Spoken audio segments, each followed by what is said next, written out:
Hello everyone, it's Rage here, and today we have something a little bit different. I'm actually going to leave my basement for the first time in a week to take you all the way to a place called Essendon, where today we'll be learning how to fly a helicopter. Yes, that's right folks, you better start looking to the sky in fear, because I am learning to fly. Today I'll be taking you up in this sexy girl here, a Cabri G2. Built in France by an Airbus engineer, while it doesn't carry any rockets or missiles or anything that's likely to offend anyone on the ground, apart from me, it's still one hell of a helicopter. Helicopter? Don't worry about it. There's definitely a joke there, but I'm too tired to think of one. This might be my second lesson. Personally, it's more like my first really. The first just tells you how the controls work and gives you a rough idea. This lesson, I'm going to be learning everything there is to learn. That all starts with checklist. You see, the main thing about aviation, it is incredibly safety conscious. Everything is safety, safety, safety. You've always got to carry out your checklists, you've always got to make sure they're done correctly. And this, because it's my first time, actually took me 17 minutes. Thank God I wasn't paying for the helicopter hire at this stage. Well, I guess better touch on controls, considering that's what you use to fly these damn things. Okay, where to start? Well, I guess I'll start with the pedals, since they're more easier to understand. Simply put it, the pedals make the helicopter yaw left and right. Now if I was to go into detail about how each of these controls work, this video would be half an hour long, so I'm going to keep it simple. The handbrake on the left there, in the centre, that's called the collective. Basically, that makes the helicopter move up and down. You've got the two sticks, also known as the cyclic. So they work just like in an aeroplane. Basically, they allow you to bank left and right and pitch the helicopter forward and backwards. Have we got that out of the way? Let's take off. Now because I'm such a noob and would likely crash a $700,000 aircraft, Gray, my lovely instructor, will be taking off for this video. So basically, taking off in a helicopter, you want to be in a nice stable hover, which is incredibly hard to do, we'll touch on that later. Then you gently want to inch the cyclic forward while raising the collective. Contrary to what you might think, you don't want to go straight up and down, because if you have an engine failure and you don't have any airspeed, you're going to be in a lot of trouble. You'll need that airspeed, because airspeed is energy.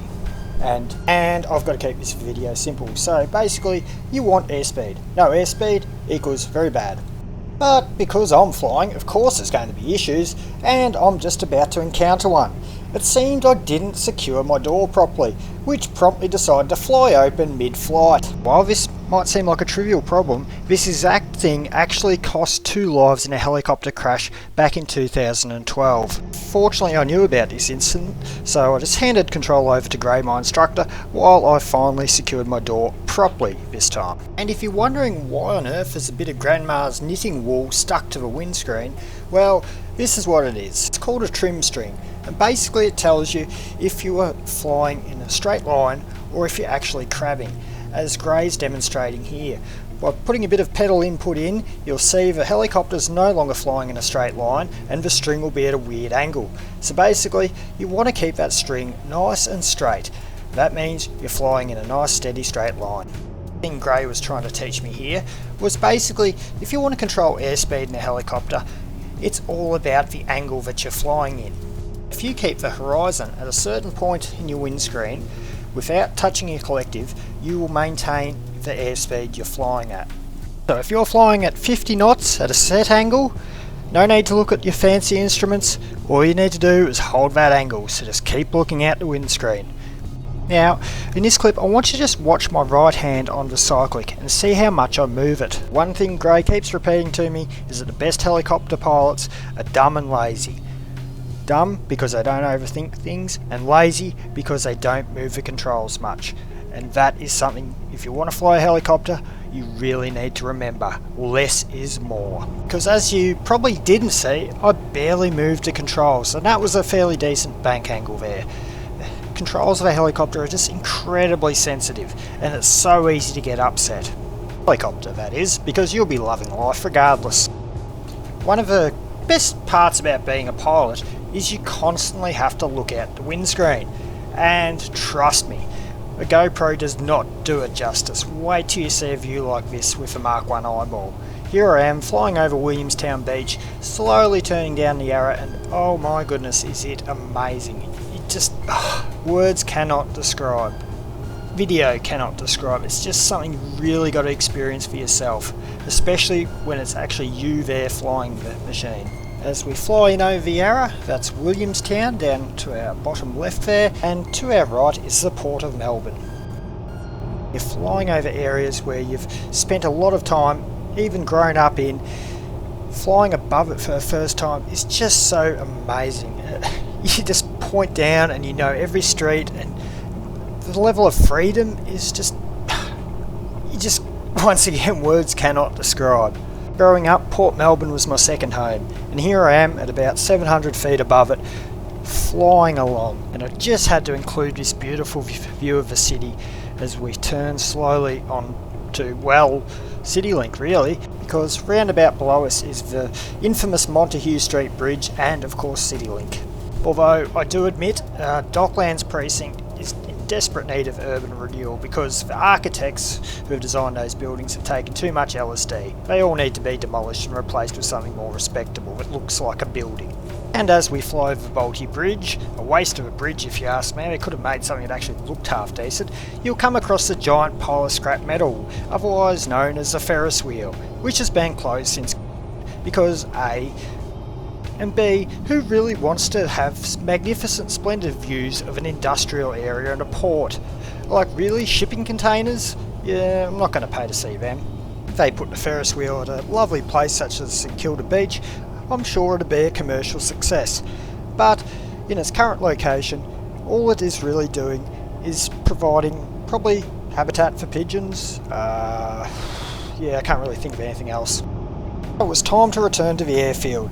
To do this, because we're entering controlled airspace, Gray took over.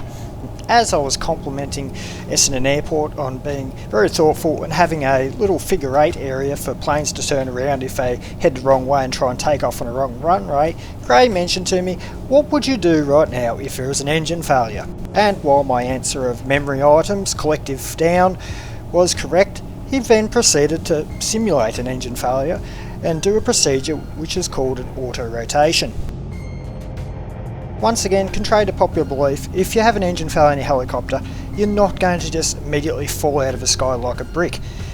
And while yes, you might fall pretty fast at the start, that's all part of the sequence, because all you're doing is conserving your rotor blade energy for when you pull up on the collective at the end, as you'll see here, which gently cushions your landing. In a real life engine failure, you'd put the helicopter on the ground, but there was no real need to do that right now. But what there really was a need for was me to practice my hovering. And hovering in a helicopter is incredibly hard.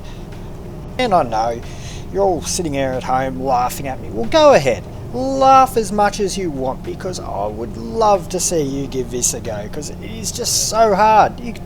I cannot describe how hard it is. It's like trying to walk around in a circle while balancing a broom on your finger. That's probably the closest thing I can think of. And if you can't hover a helicopter, you can't take off in a helicopter, and you can't land in a helicopter. So it's the most fundamental skill, and also the hardest skill. Despite all this, I was slowly getting better, and towards the end I was starting to hover pretty respectably for a student.